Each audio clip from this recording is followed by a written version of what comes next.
Narsingi municipality సమస్యలపై Rajendra Nagar BRS incharge పట్వాళ్ల Karthik Reddy స్పందించారు.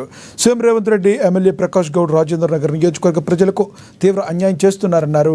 MLA Prakash Goud అసలు బీఆర్ఎస్లో ఉన్నారా, కాంగ్రెస్ పార్టీలో ఉన్నారా అనేది ప్రెస్ మీట్ పెట్టి ప్రజలకు తెలపాలని సూచించారు. మెట్రో రైల్వే ORR 2 శాంతి శంషాబాద్ ఎయిర్పోర్ట్ ఎందుకు ఆపేశారని ప్రశ్నించారు. మీరు పార్టీ మారిన తర్వాత మన ప్రాంతానికి తీవ్రంగా నష్టం జరుగుతున్నది. ఎటువంటి లాభం లేకపోగా ఇవన్నీ నష్టాలు జరుగుతున్నాయి. మూడో విషయం చెప్తాను. మన ప్రాంతంలో 2 గ్రామాలు, మన నియోజకవర్గంలో దాదాపు శంషాబాద్ మండలం అంతా కూడా 111 జియో కింద ఉంటుంది. ఆ రోజు కేసీఆర్ గారు 69 జియో అని, ఇదే ప్రకాష్ అన్న గారు ఆ రోజు మన పార్టీలో ఉన్నారు. పెద్ద పెద్ద ఉత్సవాలు చేసిరు 111 జియో ఎత్తేసినామని చెప్పి. 111 జియోని 69 జియోగా దాన్ని రూపాంతరం చేసి నామకరణం చేసి దానికి జోనింగ్ చేయాలి. మనం అధికారంలోకి వచ్చిన తర్వాత కేసీఆర్ గారు నిర్ణయం తీసుకుంటే ఈరోజు కాంగ్రెస్ పార్టీలో అధికారంలోకి వచ్చిన తర్వాత ఎమ్మెల్యే గారు మీరు కాంగ్రెస్ పార్టీలో చేరిన తర్వాత కనీసం ఊసన్న ఎత్తుతున్నారా 111 జియో గురించి అని అడుగుతున్నా నేను.